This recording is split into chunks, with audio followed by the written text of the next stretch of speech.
Olá, estamos no ar com Gente Negócios. Mais uma noite com você para a gente bater papo aqui e aprender juntos, né? Temos dois temas muito importantes para debater. Notícias nacionais, deixaram o mercado imobiliário animado, né? Nesses últimos 15 dias. E no segundo bloco a gente tem um tema que é surpresa. Mas no primeiro bloco eu trato sobre mercado imobiliário com o CEO da Vanguarda Engenharia e Alma Brasílias, o empresário nordestino, falando direto do Piauí, que é Givago Castro. Givago, prazer te receber mais uma vez aqui comigo. Obrigado, Virgínia. Voltando aqui ao Gente Negócios, para a gente continuar aquela nossa conversa que foi muito proveitosa. Eu fui muito abordado, as pessoas viram, teve muita repercussão. E a nossa ideia é trazer algumas novidades do mercado imobiliário, fazer alguns contextos para que o nosso público, o seu público, possa entender um pouquinho desse nicho que a gente é especialista e trabalha com muito carinho. Muito bem. Da última vez que o Givago esteve aqui foi ótima repercussão, até brinco com ele nos bastidores. Você tem uma agenda muito cheia, marca e não está sempre presente. É um convidado importante, porque traz sempre temas aí, uma abordagem do mercado imobiliário, que também é especialista, com muita profundidade, de uma forma muito assertiva. E aí, a gente estava falando da última vez, eu vou começar entrando no seu case de sucesso, tá? Perfeito. Porque tem uma notícia aí da última vez que você falou aqui, você falou, estou estruturando, estou numa estruturação de mercado de capitais com operações, estruturando operações. Como é que foi esse processo? Em que pé estamos hoje? A gente esteve aqui e nós discorremos sobre a vida da Vanguarda, os dados do momento.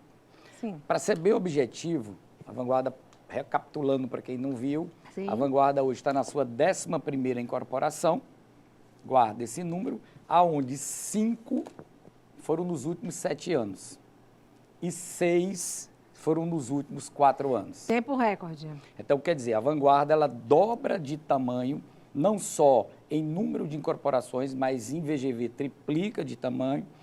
Mas a gente passou por um processo de amadurecimento muito forte, de aprendizado financeiro, porque a maior dor do incorporador, a dor do crescimento, ele não pode errar em 2 pontos. Ele não pode errar no produto e ele não pode errar na estruturação do fundo, que é o recurso. Então, da vez passada, quando a gente esteve aqui, a gente estava finalizando a nossa operação de CRI, a nossa primeira operação de CRI, onde dos nossos 6 empreendimentos hoje, a gente estruturou 2. Agora, no começo de agosto, nós estruturamos a 2ª operação de CRI, conseguimos finalizar, quer dizer, dos nossos 6 empreendimentos, dos nossos 6 canteiros de obra, 4 estão com 100% do custo obra garantido por estruturação de CRI, que é o Certificado de Recebíveis Imobiliários. Talvez, retirando a debênture, que são operações mais estruturadas para empresas SA bem maiores, a estruturação mais difícil que possa acontecer. Basicamente, a tua empresa vai ser passada, vamos ilustrar, por uma peneira 200, sobre todos os aspectos, sobre todos os pilares econômico, financeiro, de engenharia, estrutural, organizacional, seus recebíveis, e se você passar do outro lado, você vai ter um investidor com você colocando 100% do teu custo de obra com você. Ah, mas você não tem os financiamentos que são via Caixa Econômica, via Banco do Brasil? Tem, que são excelente opção para a empresa e para o nosso cliente, como a gente mantém essa estrutura também. Mas, para você conseguir dar velocidade de obra, como nós estamos infringindo agora, por exemplo, na obra do Jonatas Nunes, o CRI começou dia 1º de agosto. Se você pegar uma foto do dia 1º de agosto e uma de hoje, você não acredita no quanto a gente realizou em 30 dias. Por quê? O oxigênio, o pulmão de qualquer obra é dinheiro. O CRI, ele inverte as razões. Basicamente, você está com o custo da obra na conta e você tem que correr para fazer mais rápido, para pagar menos encargo da operação, como você paga em qualquer operação de capital. Então, do dia que a gente esteve aqui para hoje, a Vanguarda estruturou mais 2 operações. O Dom Severino... Foram quantos meses, no caso? A estruturação, 4 meses.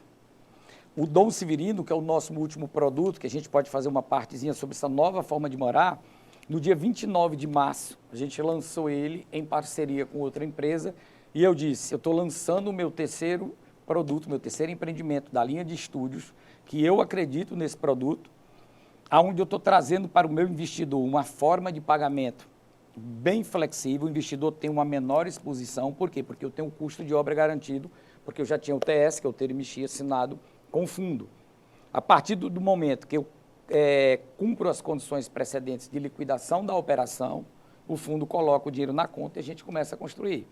Então, com maior orgulho, eu digo, o Dom Severino, a nossa 11ª incorporação, depois de 10, é a primeira que nasce, com 100% do custo de obra dele garantido. Isso é um recado para o meu investidor que Claro, acreditou com em mim. certeza. É uma segurança enorme. Que essa obra vai terminar no prazo, que a gente vai poder, inclusive, acelerar e uma segurança para o investimento que ele está fazendo.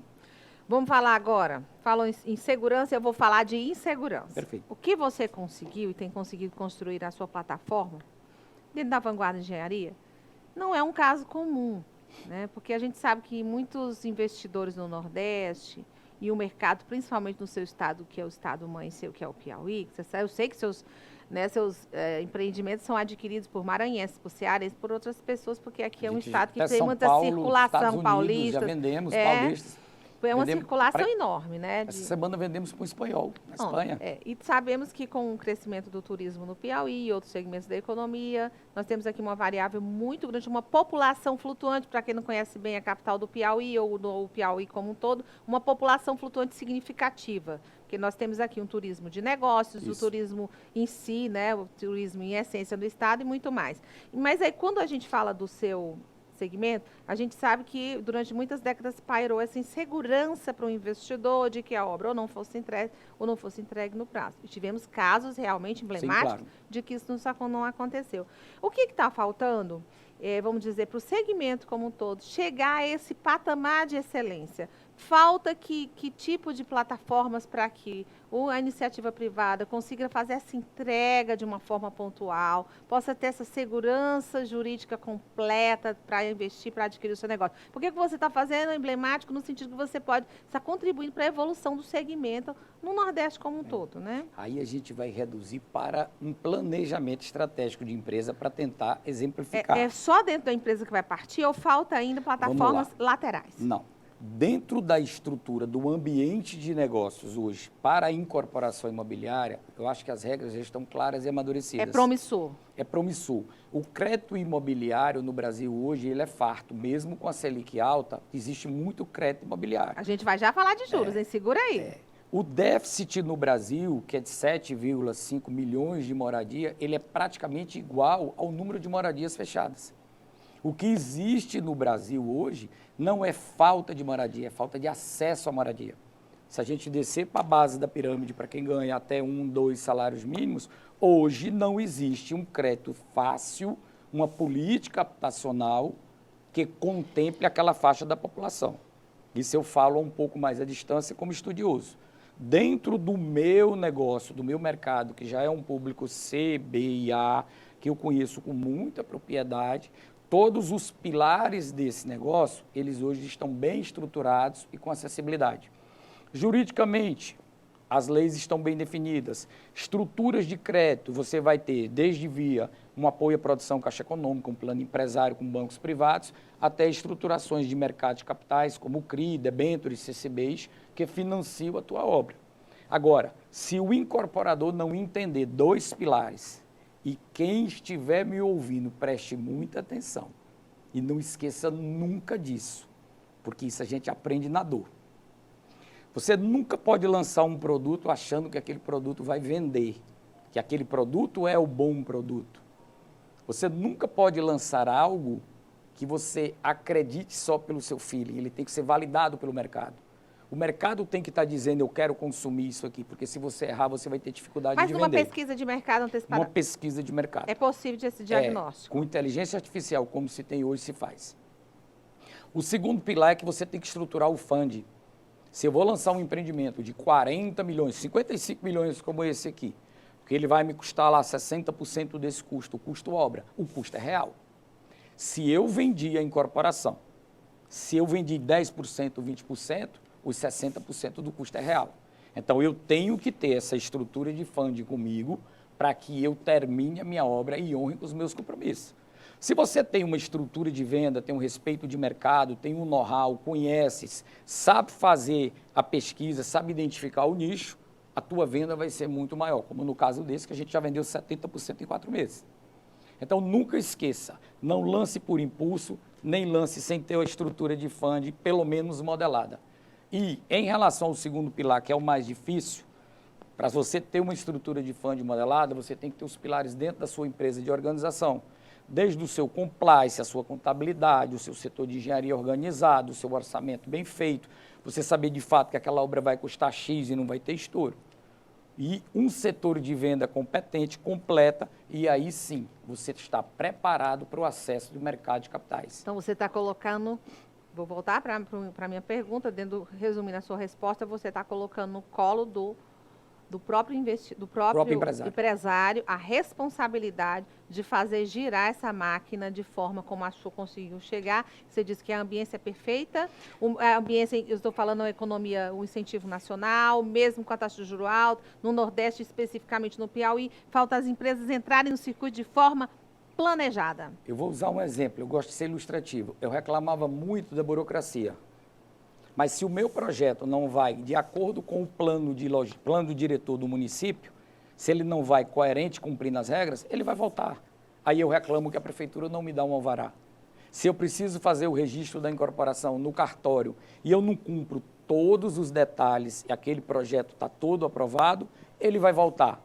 E daí eu fico reclamando da burocracia, mas onde é que está o problema? Até aprender isso aí, até se organizar, você tem um nível de excelência de organização, você reclama. Mas depois que você faz, aí você enxerga perfeitamente que essas estruturas, elas podem sim demorar uma semana, 15 dias, porque elas estão inchadas. Elas têm muito serviço e poucos funcionários, que é diferente.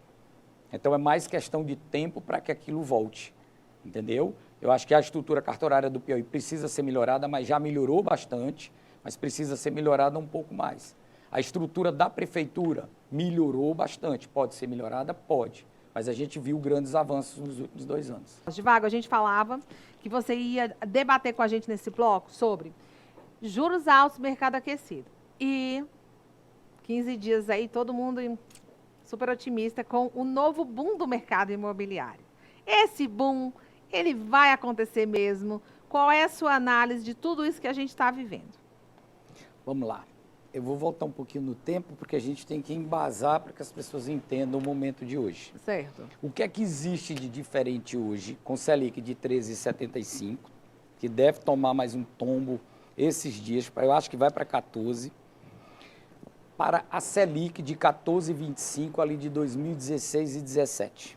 Qual é a diferença? Por que naquele tempo, quando a Selic sai de 7,5 para 14,25 em um ano, o mercado imobiliário cai absurdamente, o número de distratos absurdamente, dá uma pancada no incorporador. Que Ave Maria, foi Deus nos acuda. Nasceu capim na porta das construtoras. Nasceu capim na porta. A gente vendia um imóvel, que vinha vendendo 10 imóveis por mês, passava a vender um. Para tudo, eu quero descer. Além de parar, não existia a lei de distrato, que ainda lhe fazia devolver em uma vez só o valor dos clientes. Nossa. Então, isso foi um inferno, a tempestade perfeita para o mercado imobiliário. Eu não lembrava dessa questão da lei do distrato, né? Eu estava com um grande player em São Paulo, o Marcelo Pessoa da Galápagos, que é sócio do Daniel Dantas no projeto aqui da Memisa de Aço do Piauí.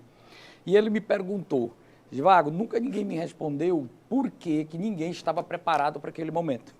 Desde a vanguarda lá do Piauí até a Gafisa, todo mundo abriu o bico, todo mundo cansou, porque não aguentou. Tanto o crédito ficou caro, os distratos foram na ordem de 40%, quer dizer, você perde receita, tem que devolver dinheiro e continuar fazendo obra. Como é que essa engrenagem vai rodar? Não funciona, rompe. E a única coisa que me veio na cabeça foi, ninguém estava preparado para uma desaceleração tão brusca, porque o mercado imobiliário é um ciclo. E aí eu começo a falar de ciclo. Se eu levo 8 meses, 1 ano para desenvolver um projeto desse, aprovar e lançar, em menos de 1 ano a Selic saiu de 7 para 14. Mas assim, eu vou dar abrir um parêntese, para você responder bem claramente, para a gente entender, que eu estou bem curiosa também. Eu não analisei dessa forma. Foi muito brusco realmente. Foi muito brusco. E, nossa, o que houve? Como agora foi brusco. Caiu um meteoro na Terra. Como agora foi brusco. Qual é o ambiente de negócios diferente daquele momento para cá? Sim. Por que, mesmo com a Selic alta, o mercado imobiliário continua aquecido? O mercado imobiliário ele é feito por alguns pilares. O principal, que é o lançador. Mesmo com a queda de lançamentos, nós ainda temos uma quantidade significativa de lançamentos de imóveis. Okay? O segundo pilar é o mercado construtor. São as pequenas empresas que constroem para as grandes, é o mercado, é o polo fabril do Brasil, que fabrica o aço, o cimento, o revestimento, o cobre, o tubo. O que é que acontece? A gente sai de uma pandemia com um brasileiro que já vinha de algum tempo querendo comprar imóvel, entra na pandemia. Eu fiz uma live bem no começo da pandemia com um amigo que a gente chamava preservação, é uma boia de salvação. E eu dizia, o V do mercado imobiliário, ele vai descer e vai subir. Quando abrir, o mercado vai estar comprador. Por quê? Porque o mundo inteiro vai baixar juro para estimular consumo. Claro. Se um dos pilares do mercado imobiliário é um juro baixo saudável, o outro é o déficit habitacional e o terceiro é o lançamento, quando junto os três... A fórmula perfeita. Fórmula perfeita, ambiente perfeito. O que é que acontece agora e por que é que nós não estamos destratando como em 2016? Por que é que nós continuamos vendendo e batendo meta? Aí você tem que ter uma sensibilidade, um olhar mais Vamos lá, que agora você deu uma rodeio e vai responder o que eu perguntei. Não arrodeei, não. É porque é complexo. Não, eu sei, você está fazendo análise perfeita. Eu disse agora para o telespectador atentar, porque você vai para a resposta do quê? Um dos pilares, o que é o Parque Fabril. Como a gente vendeu muito em 20, segundo semestre de 20. Como a gente vendeu muito em 21. Foram vendas absurdas, foram recordes em cima de recorde. Está na hora de construir para entregar. Mesmo que o INCC suba e baixa, o construtor agora tem uma responsabilidade de construir. Então, ele mantém a indústria da construção civil, que um dos pilares dela não é só o ponto vendedor, é o ponto de construção muito aquecido. Nós estamos comprando material, quando eu digo nós, o setor da incorporação civil, em muita quantidade. Isso sobe o PIB da construção civil. O segundo, o governo acertou na política habitacional em um ponto. Eu faço as minhas críticas como incorporador. Não tenho camisa partidária. Quem está na mesa é o empresário. A partir do momento que a Selic subiu de 2, que ela era, acho que fevereiro do ano passado, e hoje está batendo em quase 14, que também foi muito rápido, o governo não subiu a taxa de juros habitacional. A gente tem hoje, para o procotista na linha da Caixa, 7,56, se não me falha a memória. Então, a gente tem uma Selic, uma taxa de juros de financiamento, a qual o brasileiro já está acostumado. Se a taxa de financiamento fosse os 13,75 da Selic, nós teríamos matado o mercado imobiliário. Como ela se mantém, que a Caixa é o ponto de referência, 7,56 para o procotista. Os outros bancos privados, eles não podem subir muito, senão eles perdem negócio, porque vira concorrência. Então, eu tenho um ambiente fértil, onde a Selic é alta para tomada de crédito para financiamento de obra, isso sim é ruim, é deletério, mas eu tenho para quem está descarregando a carteira, que vendeu 20, 21, está na hora de repassar a carteira com os bancos financiadores. Sim, eu tenho uma taxa atraente para a pessoa física, para o meu cliente final. Então, eu consigo repassar. Se a taxa fosse 13, tinha virado de extrato, como virou em 2016, 2017. Por isso, o mercado se mantém assim. Mas a política do governo federal foi assertiva, então? Nesse tocante, em relação à manutenção da taxa de juros, ele está subsidiando. Ele antes não dava o subsídio, você comprava um imóvel no Minha Casa Minha Vida e você tinha um subsídio de até 15%, 20% do valor daquele imóvel. Ele agora está subsidiando o juro. Então, enquanto a Caixa Econômica manter 7,56,8 ali, os outros bancos que financiam não podem subir. Acaba sendo um regulador. E isso manteve o outro pilar que manteve aquecido. Então, eu trago a venda de 2021 para desligar em 22, essas obras, por exemplo, que nós estamos terminando agora até o final do ano, repassando carteira, com uma taxa que está praticamente a metade da Selic. Compreendo. Isso mantém, acaba com esse fantasma da crise que provoca, que mais provoca a crise no mercado imobiliário é a Selic alta. E é um pavor, né? Quando a gente passa o tempo todo nesse monitoramento. Quando a gente conversou da última vez, você já falava algumas pílulas sobre a revolução no estilo de morar. Sim. Que você chama de disruptura no estilo de morar. Isso vem acontecendo gradativamente, apesar de ser disruptura. Como é que está o brasileiro, as pessoas que estão buscando, por exemplo, os litorais, as praias, uma nova forma de trabalho, as novas plataformas de teletrabalho? Como é que isso tem acontecido, por exemplo, no nosso ambiente aqui mais próximo do Nordeste? Vamos lá. toda disrupção, ela pode parecer uma palavra bonita, estratégica, modelada, para enfeitar uma situação. A disrupção, Virginia, ela só existe se ela trouxer acesso a quem não podia. O que é o disruptivo no resumo? É quando eu consigo entregar para uma parcela significativa da população algo que ela não tinha acesso antes. A tecnologia, quando lança qualquer coisa, ela é cara. A partir do momento que ela começa a vender mais, ela barateia, ela passa a ser disruptiva. Você tem mais pessoas tendo acesso. Em termos de moradia, como o Brasil não conseguiu resolver seus problemas mínimos, quer dizer, a casa não se resume a 4 paredes, a qualidade de vida não se resume ao que você tem de conforto dentro da sua casa, seja qualquer base social. Se resume ao teu entorno. É tu chegar em casa e sair com segurança. É tu ter boa estrutura de consumo, lazer e entretenimento perto. É tu poder morar perto do trabalho. Isso é qualidade de vida em termos de moradia. O que é que o Brasil praticou nos últimos anos? Mesmo tendo construído milhões de moradia, jogou as pessoas, principalmente as mais humildes, para as populações, para as periferias. O cara passa 4, 5 horas longe do trabalho. Quando chega, tem problema de assalto. Se for na esquina, toma o celular dele. Claro. Isso não é uma crítica política, isso é nacional. Claro. Então, nasce lá atrás, por questão de necessidade de deslocamento, principalmente nos grandes centros, o modelo de estúdio, que é você compactar as áreas, mas entregar na área externa soluções compartilhadas. O que você não encontra dentro de casa, tipo, eu não posso reunir aqui 10 amigos, porque o meu estúdio tem 20 e poucos metros quadrados, mas eu tenho um excelente espaço de lazer comum, que chama-se o co-live, que é o serviços e lazer compartilhado, e aí eu consigo suprir essa necessidade como tantas outras. Então, há mais ou menos uns 10 anos atrás, isso começa a nascer nos grandes centros. Teresina é uma cidade que eu defendo que ela tem uma população, isso a gente fez em cima de pesquisa, lembra que eu falei de estudo, de pesquisa? Teresina tem uma população pendular, em torno de 60 mil pessoas que vêm aqui, seja para estudar, passar um curso uma semana, seja para fazer um curso de 5 anos, seja para se tratar um dia, seja para fazer uma cirurgia e passar 3 meses, 4 meses. Então, nós temos sim um turismo de negócio muito voltado para a educação e saúde e um turismo de negócio comercial, porque nós somos uma cidade que vive de comércio e serviço. Sim, sim, querido. Por mais que a gente tenha uma pouca infraestrutura para atender, a gente tem um público pendular de 60 mil. Aonde esse público ficava?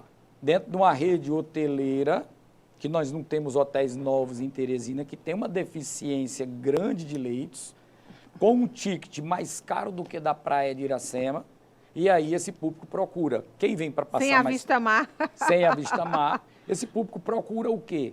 Às vezes, um apartamento para alugar de 2 ou 3 quartos, que ele tem um condomínio pesado, que ele nem vai usar aquele apartamento todo. Então, quando eu fiz essa pesquisa, que eu consultei minha base de dados, que existia dentro de 8 mil leads, pessoas que me contactaram, tinha lá 800 a 1.000 pessoas querendo comprar apartamento de 1 quarto, eu lancei em 2019 o primeiro, e foi um estouro de venda, vamos entregar agora em dezembro. Depois lancei o segundo e agora eu lancei o terceiro. Então, eu acredito que isso começa como uma tendência para resolver um problema de mobilidade, mas como o país não fez o dever de casa, as pessoas querem morar cada vez mais. E aí, quando eu falo em disrupção, eu trago alguém que não teria, em termos de poder aquisitivo, para morar na Dom Severino. Alguém que paga um ticket de 280, 300 mil com prestação de R$800, financia o resto com o banco que ele desejar. Ele poderia morar na Dom Severino?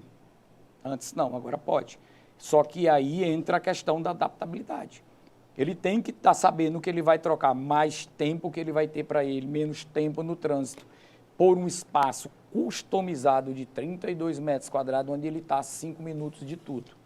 Isso gerou no mercado, isso não é mais em Teresina, não era só em São Paulo, não é aqui. Se você vê hoje a nível nacional, 50% das unidades habitacionais, por isso que é um modelo que mudou, são lançados abaixo de 40 metros quadrados no Brasil hoje.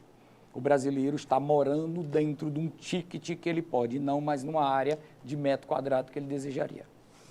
E tem o lazer, tem a segurança, tem lá dentro o conforto para receber todas as pessoas, tem todos os equipamentos necessários para fazer um teletrabalho, desce o elevador, faz embaixo no shopping, embaixo na área de lazer, na área, né, vamos dizer assim, que ele pode ter uma segurança, uma estabilidade, sem distâncias, né, sem deslocamento. O teletrabalho está em todos os lugares, viaja, volta.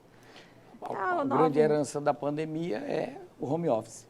Então, esses espaços, eles já são projetados com bons coworks, bons espaços, com sala de reunião, são entregues, equipados com tudo que você precisa para estar fazendo, inclusive, até um trabalho desse como nós estamos aqui, batendo um papo com o sistema audiovisual. Perfeito. E quando a gente fala desses escritórios virtuais, aí agora a gente vai falar sobre empreendedorismo. O empresário Divago Castro está agora com uma nova plataforma para incentivar homens, principalmente, eu posso dizer assim, mulheres a empreenderem, Divago. Principalmente, porque o segmento é muito vocacionado da mulher. E aí surpreendeu todo mundo, porque não se esperava de um empresário com larga envergadura, tem vários investimentos, mas é mais conhecido pelo segmento imobiliário, a investir na área de semijoias. Vamos falar um pouco sobre Alma Brasilis. Vamos lá. A Alma Brasilis, ela nasce de um conjunto aí de conceitos que a gente criou. A veia empreendedora do Divago, a expertise com o virtual, com a venda online, onde a gente sabe hoje com muita maestria passar a mensagem que a gente quer da nossa empresa, atrair o cliente certo, porque você tem que saber fechar o funil ali de vendas para atrair, vender a propaganda para quem realmente está precisando comprar aquilo e fazer a conversão dentro de casa. Isso é um pilar fundamental hoje para qualquer empresa que quer funcionar, principalmente para essa. Então, eu fui pesquisar, querendo abrir novos negócios dentro do online. Então, que vocação eu poderia dar a esse negócio que pudesse combinar, vamos pensar, com a necessidade da nossa gente? Eu fiz um negócio para ele começar no Piauí, no Maranhão e no Ceará. Quando você abre muito funil e quer começar a nível nacional, você vai encontrar uma barreira de competição, às vezes cultural, preconceituosa contra o nordestino muito grande. Então, eu primeiro desenvolvi um negócio, contratei um grupo de consultoria, os melhores, para que eu trouxesse aí, guarda essa palavra, outsourcing. Porque a maior dor do empreendedor, você estava aqui agora há pouco falando com dois empresários, eles falando de burocracia. A primeira é a burocracia. Tem gente que transpira de vontade de ter o seu negócio, mas não sabe por onde começar. Aí tem gente que começa, dá o primeiro passo, registra a empresa. Aí eu gosto de vender, eu gosto de semijoia, eu quero trabalhar nesse mercado. Aonde eu vou comprar, como eu posso revender? Não tem expertise nenhuma para dar nenhum passo. Não tem expertise nenhuma. Então, a Alma Brasilis, ela vem como uma ideia empreendedora, aonde a gente quer entregar para o nosso parceiro soluções completas. É uma empresa que vai trazer desde o pilar da curadoria da escolha da melhor peça, que tenha mais capacidade de venda, porque o mercado consumidor de joias e semijoias, ele é criterioso. Sim. Segundo, ele vai buscar a fabricação dessa peça da melhor forma, com a melhor performance, para que eu possa, como atacadista, te entregar ela e você possa revender com uma excelente margem. A margem do nosso revendedor é maior do que a nossa. E com a garantia, né? E com garantia, com toda a estrutura de garantia. E eu tenho que te entregar os pilares de aderência. Em todo negócio, você tem os pilares de aderência. Para eu vender uma semijoia que o cliente vai receber pelo correio em tempo rápido, eu vou receber numa caixa do correio, mas quando eu abrir, eu vou receber numa encantadora embalagem de altíssima qualidade, desenvolvida por um design, que é tão bonita quanto a peça. Então, ali eu trago a aderência e fidelizo aquele cliente. Quando você que for revendedora Alma Brasilis, fizer a sua venda, que você comprar conosco, você já recebe a solução da embalagem. Na verdade, ela vai receber a própria loja virtual. Perfeito. Com toda a burocracia dentro desse pacote que é o negócio. Perfeito. Vai receber todas as soluções jurídicas, de marketing, de propaganda, de garantia, de credibilidade da marca e toda a segurança e a consultoria para que o negócio possa sustentar-se sem insegurança financeira ou jurídica, é isso? Tudo que você precisa fazer para abrir uma loja virtual ou presencial de semijoias de um bom produto, nós já resolvemos. É uma solução. Por isso é que eu chamo outsourcing, são soluções completas já criadas. E o pilar principal, às vezes, ele não tem o capital. Então, a gente financia, inclusive, dentro de uma estrutura de crédito, o nosso revendedor. Porque a nossa ideia é atacado, é volume. Nós vamos ser, para o nosso parceiro, o grande impulsionador do ponto de vista de marketing. Você falou bem da história da plataforma virtual. Então, vai receber a joia com curadoria, vai receber a embalagem, vai receber uma plataforma virtual. Se você não tem habilidade com aquilo ali, você vai ter treinamento. A grande maioria das pessoas que já estão inseridas, que desejam, elas já naturalmente já receberam o treinamento. Então, a gente vai dar, inclusive, o treinamento. Quer aprender a fazer um markup saudável para saber quanto deixa de margem de lucro? Não é só multiplicar por 2, não. Você vai ter essa tributação, vai sobrar isso aqui de lucro para você. E vai ter esse custo financeiro. E, por último, o pilar do financiamento, que é pagar em 12 vezes aquele kit. Então, até esse pilar. Por isso é que se chama, nós vamos estar presentes na Feira do Sebrae, de 8 a 11 agora de setembro. Então, eu convido você para visitar o nosso stand, conhecer o produto, pegar no produto, ver a qualidade e a beleza, porque foi tudo preparado por especialistas com muito carinho, revisionado por mim, e eu acredito que vai ser uma excelente oportunidade para aquela pessoa que transpira, que tem vontade, que já tentou abrir a lojinha ali no Instagram e tentou e bateu, mas não entendia um pouco de impulsionamento, então não conseguia atingir o público. Então, você vai ter todas essas soluções. E para quem já está inserido dentro desse mercado, nós seremos um ótimo parceiro, um grande fornecedor, porque todas as nossas peças que foram produzidas, elas são assinadas por designers conhecidos, são designs de nome, a gente apostou muito no design. Não é simplesmente mais uma pecinha bonita, algo assim, não. Tem design, é diferenciado e tem bastante preço, tem um preço muito atrativo. E eu te pergunto, vocês vão na Feira do Sebrae fazer ou um pré-lançamento, ou quem está no interior do Piauí e outras regiões do Brasil, que já quer ser um distribuidor, já quer ter a sua loja virtual, já quer ser a Alma Brasília, vai ter acesso como? Nós já temos as nossas plataformas funcionando, Sim. Estamos iniciando os primeiros trabalhos de impulsionamento, porque a gente quer casar junto com o Sebrae. Eu acredito muito na Feira do Pequeno e Médio Empreendedor, onde a gente vai estar presente lá. Eu estou trazendo a Bianca, que é uma das maiores especialistas em curadoria de joia e produção de campanha. Pra você ter ideia, ela fez campanha da Gisele com a Vivara, Gisele Beach, a modelo. Sim. E ela é quem fez esse trabalho com esses modelos para a gente. Nós temos um material de trabalho impresso e gráfico e digital muito bom e uma entrega rápida, porque nós trabalhamos com pronta entrega. Então, todas essas soluções estão prontas, estão indo ao ar essa semana e a outra. Nós vamos começar a fazer os impulsionamentos. Nós já temos nas redes sociais, é Alma Brasília, quem quiser seguir, anota aí. E na semana que vem nós vamos estar trazendo a Bianca para dar uma palestra, onde eu convido, não perca, porque você vai entender o que existe de melhor hoje, o que está mais antenado no mercado de joias e semijoias. É a Bianca, se você for à feira, aproveite para conhecê-la, que é uma pessoa especialista na área, muito capacitada para transmitir o conhecimento. Givago, a gente está caminhando para o final da entrevista, nos bastidores eu conversando com o Givago, que a gente está sempre aprendendo, né? E com o Givago, então, eu aprendo muito. A gente fala dessa faixa do Rio Preto, que é a Bacia do Cristalino, que já é sua cara, esses estudos todos a respeito de mineração, você já é um investidor na área. Quando eu falo que ele tem muitas, né, que ele tem muitos investimentos e vai para, né, diversifica negócios, é nesse sentido. Me fala uma coisa, me falaram que você comprou um equipamento que faz uma análise criteriosa de minério. Isso. E que você estava começando a contribuir com a economia do Estado nesse sentido. Explica melhor. Vamos lá. Eu já venho há uns 2 ou 3 anos olhando para esse setor. Eu acho que o Piauí tem 2 vocações principais, 3 vocações principais. O agro, com o cerrado, a produção em larga escala, mecanizada. A energia limpa, que eu acho que dentro de 10 anos o Piauí vai ser um dos estados, um dos maiores geradores de energia limpa, solar e eólica. E eu vejo a mineração, que agora timidamente começa a ser olhada no estado do Piauí. Nós temos uma faixa que chama Faixa do Rio Preto. É a região de transição entre o Craton do São Francisco, que são das terras mais antigas do mundo, e a bacia, o sedimento da bacia do Parnaíba. Nessa faixa que ficou exprimida, isso é um verdadeiro caldeirão de minérios.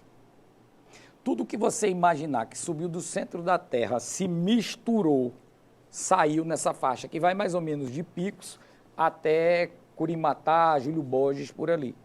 Então, é chamada faixa do Rio Preto. Então, lá existem grandes oportunidades minerárias.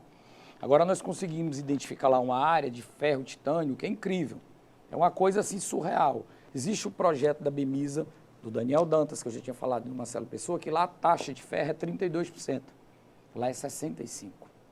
Como é que você sabe disso, Givago? Porque a gente vai a campo, coleta o material, manda para um laboratório, que geralmente passa 45, 60 dias para nos entregar esse ensaio, para dizer que minério é aquele, qual é o percentual e o teor de cada componente. Pensando em acelerar esse processo, eu adquiri um equipamento que chama um Newton Plus, é um XRF, é um analisador de minerais.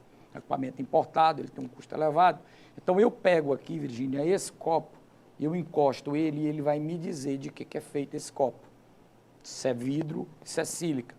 Então, você que está aí no sul do estado, nessa região, em qualquer outra, você vem caminhando dentro de uma terra sua que você planta, que você cria alguma coisa, você encontra uma pedra que é diferente.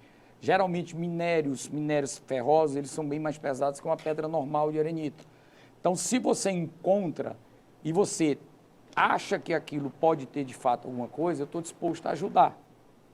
Porque a economia minerária, ela começa do nada. Foi alguém que um dia chutou uma pedra e descobriu que na região de Capitão Gervásio Oliveira existia uma imensa jazida de níquel, que hoje é um dos maiores ativos do Brasil. Da mesma forma, a formação Serra Vermelha, que a Bemisa comprou, que ela, quando entrar em atividade, que terminarem a Transnordestina de Ferro, ela vai representar 20% do PIB do Piauí. Olha só como a falta de infraestrutura afeta a vida do brasileiro. Só mina vai representar 20% do PIB do Piauí quando estiver em ativo. Então, sem custo, você pode pesquisar e dar um diagnóstico dessa pedra e contribuir dessa forma para o segmento. Eu estou entendendo, para a mineração ser desenvolvida. Procura no Instagram, @GivagoCastroPI, fala comigo, eu mando até o dinheiro do frete. Achei uma pedra, mando umas fotos que eu já te digo alguma coisa se faz sentido ou não. O Piauí é riquíssimo em minérios, ele não tem pesquisa. No nosso estado vizinho do lado, Bahia, você entra no site, tem a Companhia Baiana de Pesquisas Minerais. Eles têm o estado inteiro mapeado, eles investiram nisso. Se o Piauí daqui para frente resolver investir em pesquisa para que atraia o investidor, a gente vai ter muita mais gente olhando para o estado do Piauí. E eu, como incentivador, você que achou uma pedra preta, pesada, brilhosa, qualquer coisa, me procura no Instagram, manda, que em questão de 2 minutos a gente vai saber o que tem ali. Tá dado o recado. Givago, como sempre, suas entrevistas são muito interessantes. E aí você vai ficar devendo a próxima, né? A gente tem mais tempo para falar também de tudo isso que você está pesquisando sobre mineração e os lançamentos do segmento imobiliário e o empreendedorismo feminino com a Alma Brasilis. Muito obrigado pelo convite. Imagina, voltaremos até aqui várias vezes.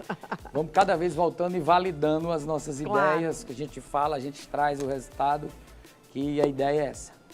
Pois até a próxima, gente. O negócio de hoje fica por aqui. Não esquece que a gente está todo dia em TV aberta, 10 e 15 da noite, no YouTube. Tudo que você vê aqui, a agenda de entrevistas, você acompanha no meu Instagram, @VirginiaFabris.